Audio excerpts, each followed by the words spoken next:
Hello dear student, welcome to Sri Shivaji College of Arts, Commerce and Science, Akola, virtually.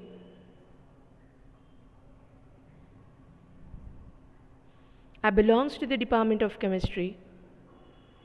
Myself, Kanchan Vishramji Kumbhalkar, Assistant Professor. This is the overall syllabus of 4th unit of Eco-Textile and Environment, in which government and private laboratories has been concluded in previous lectures. In this lecture, which is a third lecture of 4th unit of paper Eco-Textile and Environment, it includes testing. Now what is meant by testing? Testing is the process or the procedure to determine the quality of a product. Textile testing is the most important way to certify a textile fiber, yarn or fabric as an unseeable material in a textile product or garments. Testing will inform you what kind of fiber is this and approximately what kind of garments you will be produced by this fiber, yarn or fabric.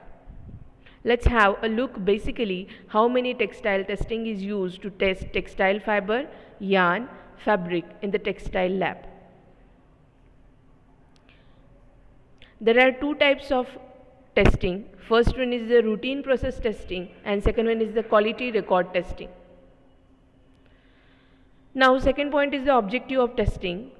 What are the objectives of testing on the behalf of for what purpose we are doing the testing, and after testing what we get a result. First one is the for purpose of research. To give a high quality of fabric we have to do a research, and this is the main object of testing. Second one is the selection of raw material. To give a good quality of fiber we should select a good quality of yarn or good quality of material, so for that purpose the testing is most important thing. Next one is the process control, during which process we have to produce a material, produce a final product, that also get important. For that purpose also testing is very most important. Next one is the product control. After processing the product form and the quality of product must be at an appropriate level. In that case the object, this is also the important object for that of the testing purpose. Next one is the process development. Okay, obviously we are using a one type of process, but that process is not continuously uses in a decade. That must be modified, and for that purpose there is a something more research has been done and there is a development has been observed, and that is the objective for that of the testing, that is process development. Similarly the product development, we know that the previous product as compared to the nowadays product are much more raw as compared to nowadays product. In a nowadays product the fibers or textile is having a high quality, they are having a much more high qualities, and some other properties has been get included like resistance to the chemicals, resistance to that of the water, airy. So all these types of product development takes place. Next one is the specification test. Specification test is important regarding the testing purpose. Now next one is the factor affecting test result. Now the test, if you are doing a test, if you are taking a testing of fiber in a summer season or in a winter season or in a rainy season, it affects the results of testing. Means the atmospheric condition during the test matters the results of testing.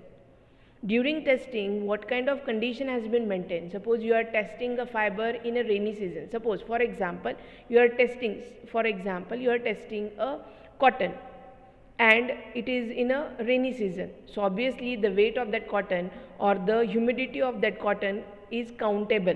It is more as compared to in the summer season. So summer season, in a summer season the water content of that of the cotton is considered as a less as compared to the in a rainy season, because humidity in air is more. So the atmosphere in which you are considering the test, that atmospheric condition is very important during the test. If you are alter the atmosphere, it alter the result of testing. The fiber, whatever you are testing, if you are changing the atmosphere during testing condition, then there is a results has been get fluctuated, means the first point, the first factor which affect the test, that is atmospheric condition during the test. Second one is the method of test. Obviously, if you are using a plus b is equal to c, this is one method. If you are using d plus e is equal to c, if you are changing a method, there is a fluctuation in results also takes place. So the second factor which affect the test result, that is method of test. By which method, by which process you are going to test the material, that is nothing but a method of test. Next one is the testing instruments used. Obviously, because after calibration, if you are using after calibration, for example, what is meant by calibration? You know that, but in a simple way, I give you one example, that is what is meant by calibration. Suppose you want to buy a vegetable, a 1 kg of vegetable. If that machine give you only a 500 gram of vegetable, means that instrument is faulty, means it is not calibrated. For that purpose, you have to calibrate that, means when you are putting a 1 kg weight on that, it must show a 1 kg on an indicator. So it must display the 1 kg as a final weight. If it is showing a 1 kg to the 1 kg to the display, then it is counted as a calibrated instrument. Similarly, this testing instrument, if it is a calibrated, then it gives another factor which give a accurate, which give a errorless result. But if you are changing an instrument, then instrument wise also the testing can be give a different result.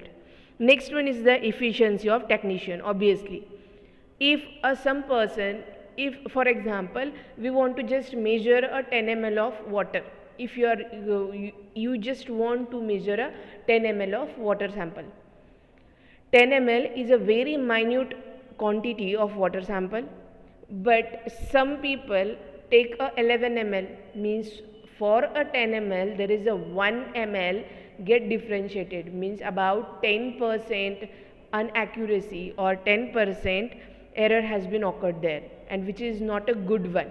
So the result is not precise, or result is not showing the accuracy. So in this case, the person which is handling that machine and which can be taking a test, that person's efficiency is also mattered for that of the test results. So this is the fourth factor which affect or govern the efficiency of technician. Next one is the classification of fiber testing. There are about 7 different types of classification of fiber testing. First one is the identification of fiber. Obviously, there are various kinds of fiber. The first point is classification on the basis of identification of fiber. Next one is the grading of fiber. Suppose we have a different types of cotton. Suppose in a identification of fiber, we have a wool, we have a cotton. So cotton differentiated in wool. Cotton and wool get differentiated, that is on the basis of type of fiber. This is the first type of classification. Next one is the grading. Suppose we are considering a grading. Grading means a quality.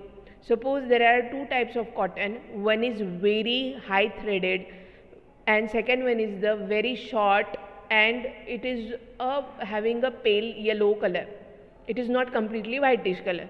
In that case, the good quality of good grade cotton can be considered as which is having a long thread, which is having a about or completely whitened color. Then that type of cotton is considered as the good quality of grade. And in this case, the fibers are same, but the grading quality of that material is different.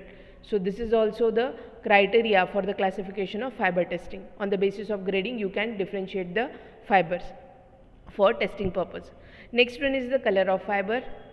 Third one is the fiber length. Obviously, in market, if you are a buyer, then you must buy that type of cotton which is having a large cotton, and second one which is having a elongated and long thread which cannot be cut by the which cannot be eaten by some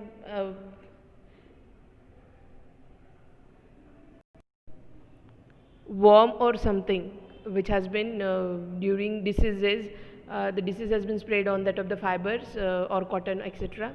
So that type of cotton is considered as not acceptable because the length of that fiber is considered as a very poor, and in that case also the fiber length matters. Next one is the fiber strength and elongation. The elongation and strengthening is also matter for that of the testing purpose. And next one is the fiber fineness. Next, fiber maturity. Suppose immature has been taken, that is not having a length, strength or a particular elongation or fineness. Next point is the trash NAPS short fiber index, that is it is also known as the SFI, and short fiber content, that is SFC. Next one is the immature fiber content, and the last one is the dust, obviously. Next one, the classification of yarn testing. There are about various classification of yarn testing, that is 7 types of classification of yarn testing. The yarn has been classified, and for the testing purpose is, first one is the yarn count, second one is the twist per unit length regularity, third one is the single yarn strength, fourth one is the Lee strength and elongation, fifth one is the appearance, sixth one is the evenness, and last one is the hairiness.